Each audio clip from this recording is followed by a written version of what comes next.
interventricular, la cefalización vascular también se hace evidente. Y un botón aórtico que se ha excavado. Este es el botón aórtico que está excavado.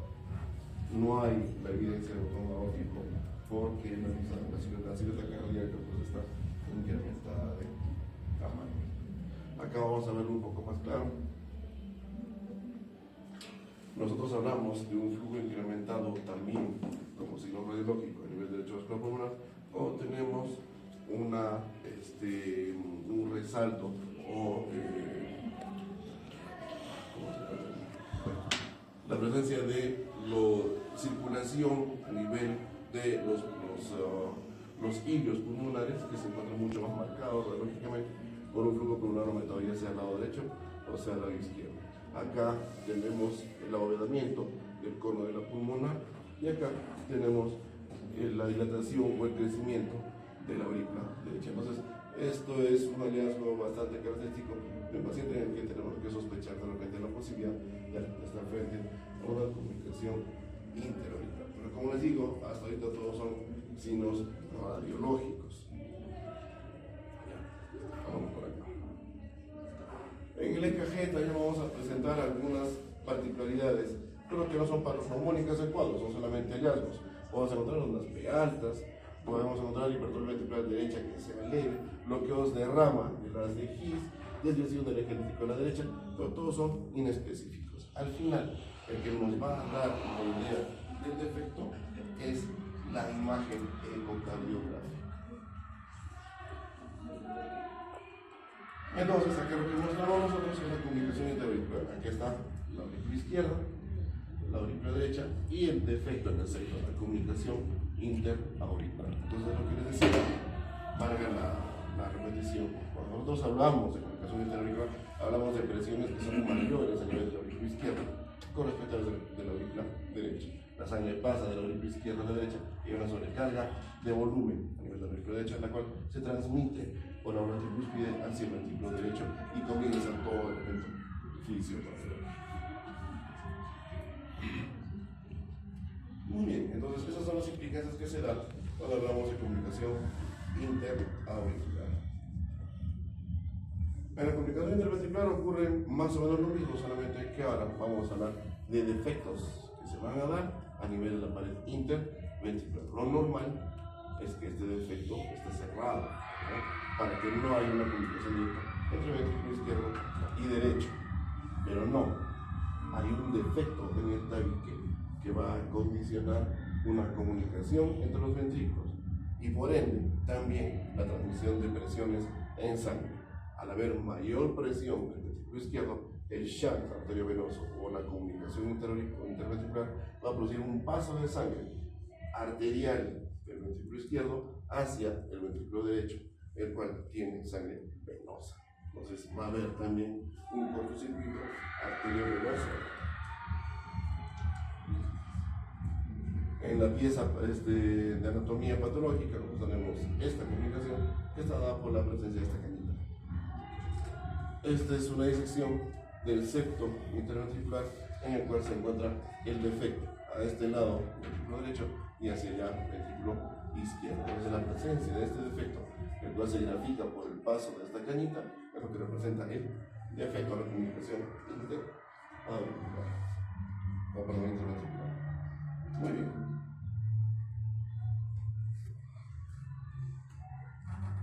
Básicamente, esa es la forma en la cual nosotros clasificamos a la comunicación interventricular dependiendo de la ubicación que se tenga. Hay varias formas en las cuales nosotros podemos encontrar las comunicaciones interventriculares. Por ejemplo, hablemos de la infundibular, que es la más superior, la que está bastante cerca al aparato valvar de la válvula mitral. Entonces, estas infundibulares son alrededor del 5 al 7%. Otros nombres con los que se les conoce, supracristales, clonales, subpulmonares o subarteriales doblemente relacionadas. Epónimos. Comunicación interventricular y infundibular es lo importante. ¿Ok? Poco frecuente, 5 al 7%. Un poco más por abajo, un poco más en la pared posterior, tenemos la perimembranosa, o también llamada membranosa infracristal o conoventricular. Esta es la más frecuente. 75 a 80% de los casos de los pacientes presentan comunicación interventricular perimembranosa. Las musculares, con las que hablan del septo mismo en sí, trabeculado, representan la siguiente frecuencia, que van de un 5 a un 20%. Y las que están un poco por debajo y atrás, que son las del septo de entrada o las posteriores, van a ir a un 5 a un 8%. Entonces recordar que las más frecuentes son las perimembranosas y las menos frecuentes son las del septo de entrada. Entre las infundibulares y las del septo de entrada, cualquiera de las dos podría ser la más frecuente.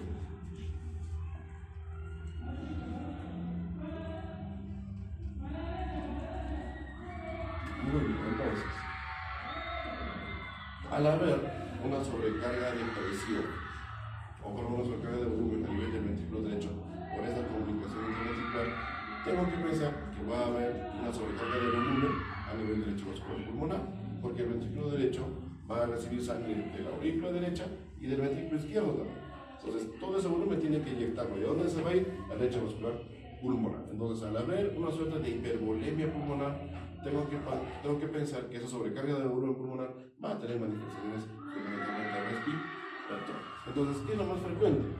Dificultad respiratoria, taquipnea, respiración forzada, uso de musculatura accesoria, va a haber palidez porque esa sobrecarga de volumen no va a permitir un adecuado intercambio gaseoso, insuficiencia para aumentar de peso, los pacientes van a ser bajitos de peso, frecuencia cardíaca rápida o taquicardia, va a haber diaforesis e infecciones respiratorias que sean frecuentes. Este es el cuadro clínico más característico en lo que corresponde con la comunicación interventricular. Ahora, con respecto al tamaño del evento, o al tamaño del defecto, perdón, vamos a hablar de una complicación interventricular pequeña cuando ésta sea asintomática en la mayor parte de los casos y presente para el paciente facilite un desarrollo normal. Se puede por ahí ocultar algún soplo, pero que no es importante. La de mediano tamaño va a producir un cortocircuito moderado y entendemos nosotros que el cortocircuito es la presencia o la inversión del flujo sanguíneo de la arterial hacia la venosa. Entonces, esto se va a manifestar en lactantes que van a presentar signos de falla cardíaca, que retraso en el crecimiento por estatural, infecciones respiratorias a repetición, fatiga y sudoración mientras ingiere sus alimentos. La comunicación interventricular del tamaño mediano. Pero ¿qué pasa con las que tienen un cortocircuito severo y son grandes? En lactantes va a haber una falla cardíaca importante, taquicardia, taquipnea y fatiga con los alimentos, y obviamente tampoco van a crecer adecuadamente. En los niños mayores de 1 año ya va a haber signos de hipertensión pulmonar. Bueno, la media no es algo muy frecuente, pacientes que tienen cianosis progresiva y severa que también presentan disnea y fatiga. Es importante que nosotros determinemos cuál puede ser el cuadro clínico dependiendo del tamaño que tiene el defecto.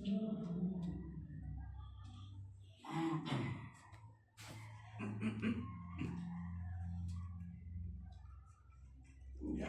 Cuando hablamos de una comunicación pequeña, como un septum membranoso, en este caso no va a haber cardiomegalia, tampoco hay alteración en el desarrollo podoestatural, no hay hipertensión pulmonar y se va a manifestar, como les acabo de decir en la teoría positiva, un pequeño soplo que puede estar localizado a nivel del borde parcial izquierdo.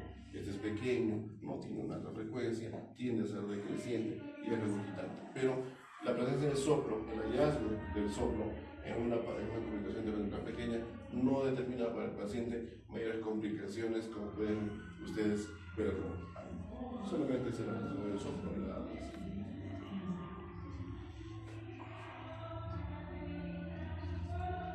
En el septum muscular, podemos encontrar un soplo peristanal más o menos intenso.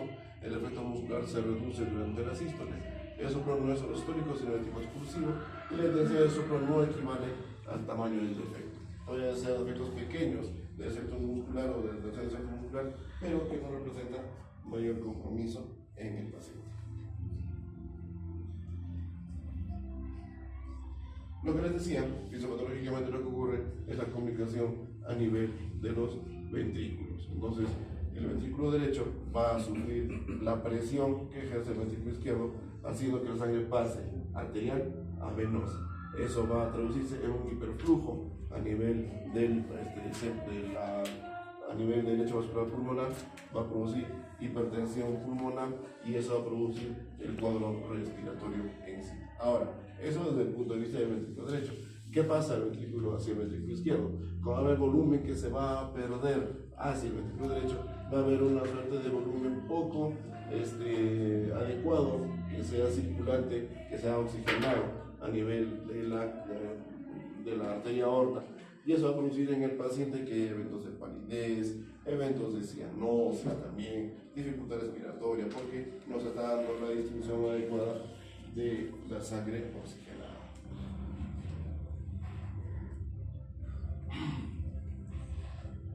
Y en lo que es diagnóstico, también todo es imagenológico. Acá pueden haber algunos indicativos en la radiografía de tórax con una pulmonar que puede estar dilatado, un flujo pulmonar que puede estar también incrementado en su intensidad, cardiomegalia también que expresa el crecimiento de las derechas.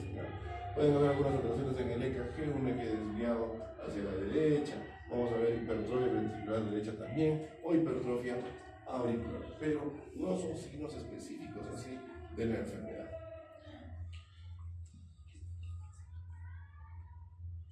En el EKG también pueden haber algunas alteraciones, algunos hallazgos, pero que tampoco son específicos de la patología. En realidad, la mejor forma de hacer diagnóstico y observar el defecto es utilizando el ecocardiograma.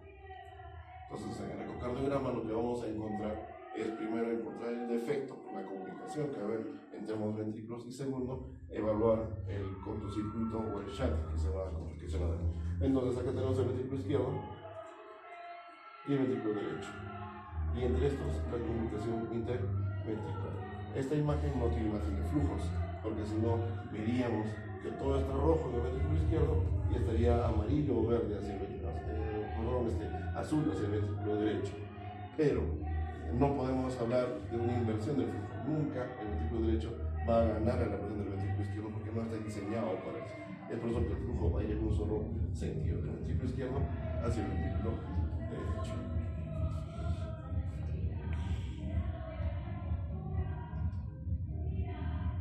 Muy bien, hasta ahí hemos llegado a lo que son defectos de la pared. ¿Ya? Ahora vamos a hablar de una patología que es bastante aparatosa en cuanto a a la alteración estructural que se va a manifestar a nivel del corazón y los grandes vasos. La tetralogía de Fallot, que tiene que ver más o menos con estas nemotecnias, vamos a encontrar una aorta cabalgante, vamos a detallarlo ahorita, vamos a encontrar estenosis a nivel de la válvula pulmonar, vamos a encontrar hipertrofia en el ventrículo derecho y comunicación interventricular. Aquí vamos a encontrar algunas alteraciones hemodinámicas que no hemos visto en las otras cardiopatías. Entonces, epidemiológicamente, la patología de Fallot es más o menos frecuente a nivel mundial. Esta incidencia desde hace unos 2 años atrás, que daba de 0,1 por cada 1000 nacidos vivos, yo creo que ahora es un poquito más frecuente. Se le cataloga como la segunda cardiopatía congénita cianótica más frecuente al momento del nacimiento. Lo presenta en un 5-8% de todas las patologías o cardiopatías congénitas, y es la primera cardiopatía congénita frecuente que se encuentra después del primer año de edad. Entonces, es relativamente frecuente la tetralogía de Fallot.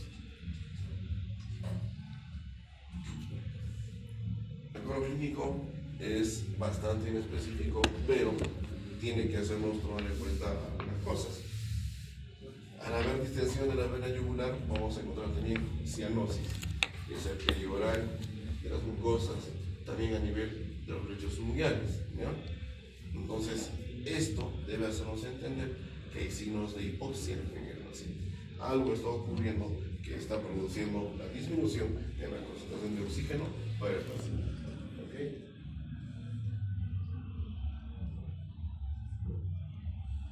Producto de esta desaturación, el que el paciente presenta signos de piel azulada o de cianosis, fundamentalmente cuando el niño llora, ¿ya? Cuando el niño está alimentándose con lactancia. Es evidente, es marcadísimo. El niño puede estar tranquilo cuando está durmiendo, pero cuando ustedes lo ven lactar, automáticamente se manifiesta en la cianosis perioral. Automáticamente. Y cuando está llorando es mucho más evidente el cuadro, porque no solamente se da la cianosis a nivel de la boquita, se le evidencia a nivel de las manitos. El niño en su desesperación, cuando llora mucho, la cianosis se manifiesta en la boca y en las manos, es muy marcado. En los piecitos no he llegado a verlo tanto así, pero en las manos y en la boca sí, definitivamente. Entonces, eso se denomina crisis de hipoxia. Entonces, más o menos, ¿qué es lo que espero yo con mi historia natural de la enfermedad cuando no se hace ningún tipo de manejo correctivo?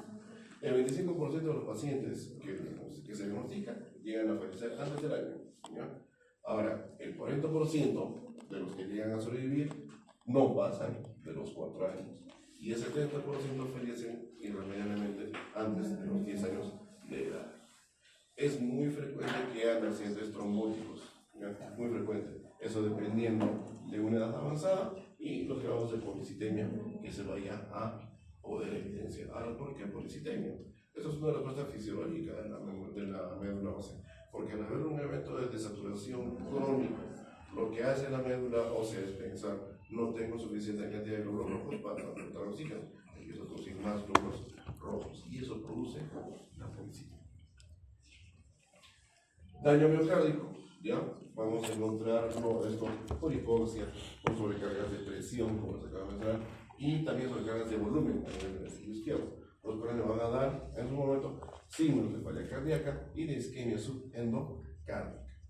Cuando el niño está en una crisis de hipoxia, como el gráfico que hemos visto en la diapositiva anterior, estamos muy cerca a un estado premortem, porque hablamos de un evento de desaturación sistémica que es muy marcado. Para esos niños ya empieza incluso a darse daño a nivel neurológico.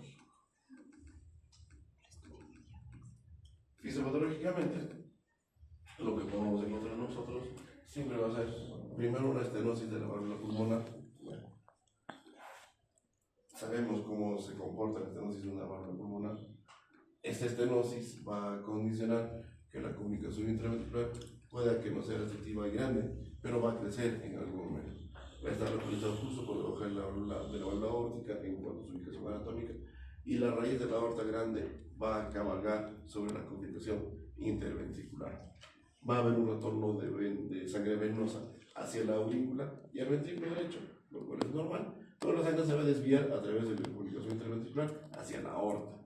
Entonces, al haber una comunicación de sangre arterial o venosa hacia la aorta, esto va a producir que la sangre que circula por la aorta no sea 100% oxigenada, sino también circula sangre venosa que está poco oxigenada. Eso produce cianosis y desaturación persistente en el paciente.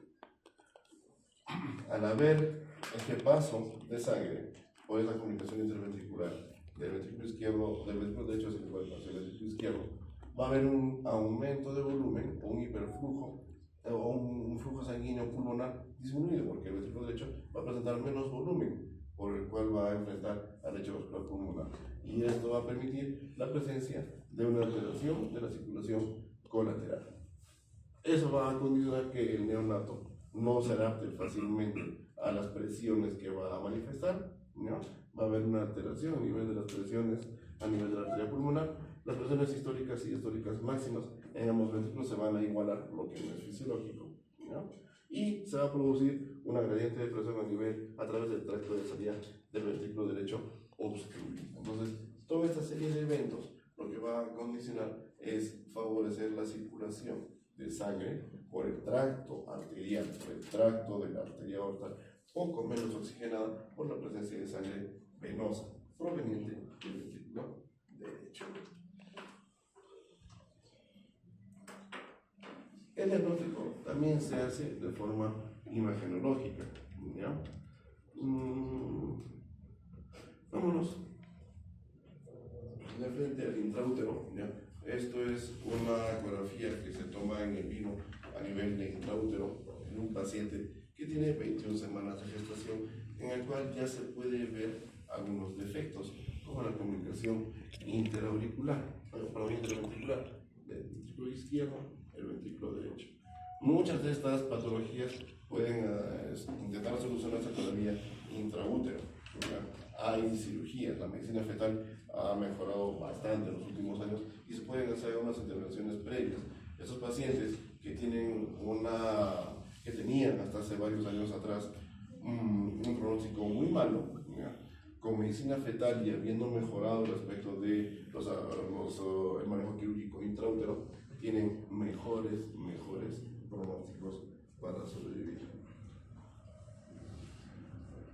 Y cuando se hace la angiocardiografía o la angiografía coronaria, ¿ya?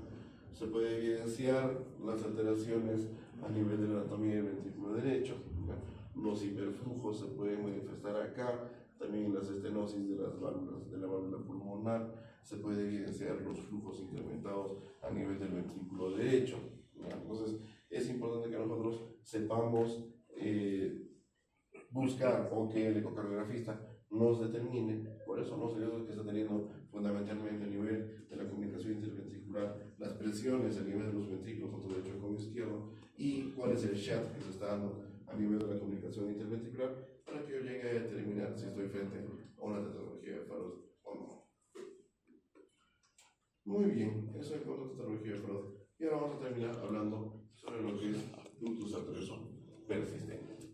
Les había mencionado al inicio de la clase que el ductus arterioso es el cierre del ductus arterioso es un proceso netamente fisiológico, es algo que se va a dar como parte de los periodos de adaptación del recién nacido, cuando empieza a pasar por el canal del parto hasta que da su primer llanto. En ese momento todavía el ductus arterioso está abierto, pero una vez que se termina el proceso de pase por el canal del parto y el primer llanto, este ductus automáticamente se cierra. En ese momento deja de haber una comunicación entre la sangre arterial y la venosa y se hacen totalmente independientes. Pero ¿qué ocurre? En algunos casos, este ductus arterioso no se cierra.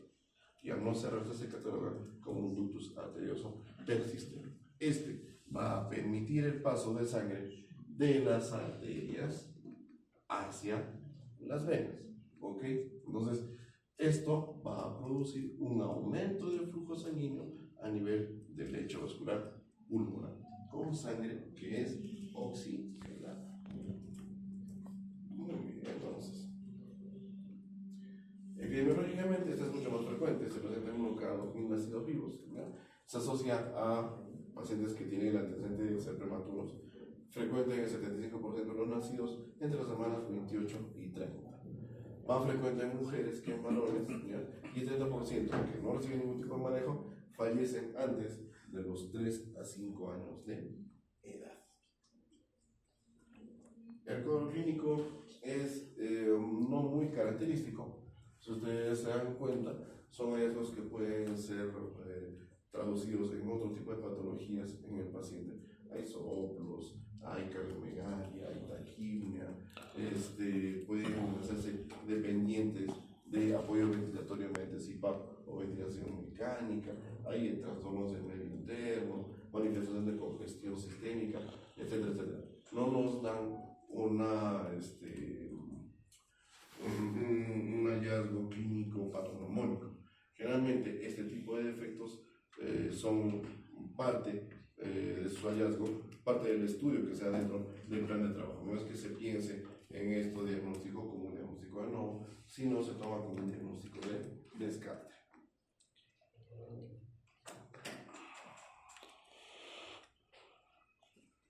Ya, entonces, ¿cómo yo debería abordar a un paciente desde el punto de vista clínico cuando se presenta un ductus arterioso persistente? ¿Ya?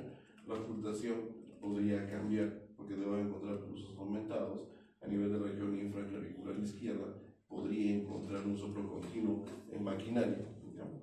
Aumento de la presión del pulso, ¿ya? Esto siempre y cuando evidencie la presencia de un cortocircuito grande o un shunt importante de izquierda a derecha. Perdón, la presencia de cianosis a nivel de extremidades inferiores también. En el EKG puede haber normalidad, puede que no haya hallazgos. Algunos van a presentar signos de crecimiento a nivel de la derecha derecha, ¿no? Puede haber hipertrofia también ventricular en pacientes que tengan hipertensión pulmonar, no es algo que sea muy llamativo. En el ecocardiograma puede haber un eje corto para externar que diagnostique el ductus arterioso persistente. Hay que tomar en cuenta que el ecocardiograma también nos puede ayudar a encontrar el defecto. O sea, La presencia del ductus arterioso está ahí. Realmente todos tenemos nuestro ductus arterioso. Queda como un vestigio de la comunicación entre la circulación arterial y la circulación venosa a nivel del callado del aorta. Pero cuando nosotros hacemos el ecocardiograma, fundamentalmente el transesofágico, podemos observar todavía el vestigio. Pero cuando nosotros tenemos todo este cuadro clínico y observamos el ductus arterioso en el ecocardiograma, encontramos flujo. Entonces, la presencia de flujo, donde debería haber un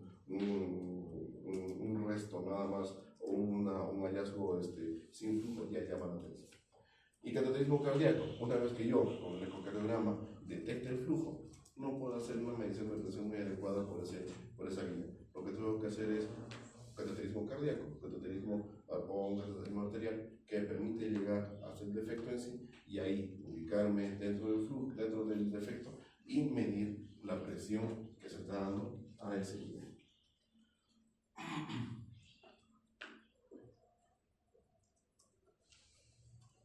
Fisiopatológicamente, lo que nosotros vamos a encontrar, como se decía al inicio, es el paso de la sangre arterial que viene por el callado de la aorta hacia la circulación pulmonar, ¿ya? Hacia la arteria pulmonar izquierda fundamentalmente y parte a la derecha. Entonces, este flujo va a producir un aumento a nivel del flujo pulmonar, un hiperflujo pulmonar. Y al haber este hiperflujo pulmonar, tengo que pensar en todos los signos que sean de hipertensión pulmonar. Va a haber un aumento en la precarga, va a haber dilatación a nivel de las cavidades izquierdas, dilatación y aumento de presión, pero no en ese orden, a nivel de las cavidades izquierdas, edema pulmonar y falla cardíaca, y lo más importante, va a impedir la regresión rápida de la capa musculariza de la arteria pulmonar. O sea, la hipertensión pulmonar se instala y no lo va a dejar fácilmente al paciente porque no le va a permitir adaptarse de forma adecuada al cambio que está sufriendo desde el punto de vista hemodinámico.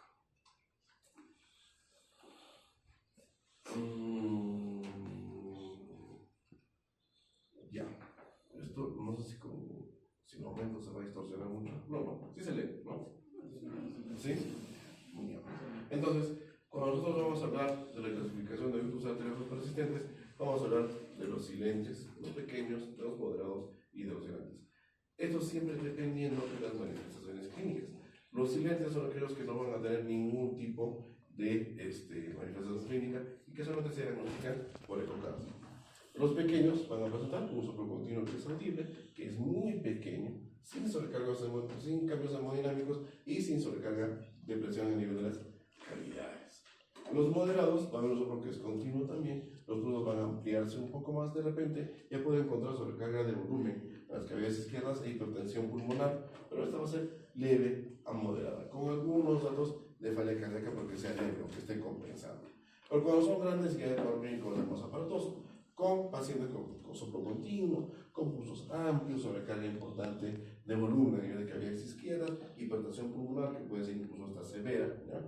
Con signos clínicos de falla cardíaca descompensada. ¿Ya? Entonces, la clasificación se va a dar con respecto a la clínica que presenta el paciente al momento de que se le estudie.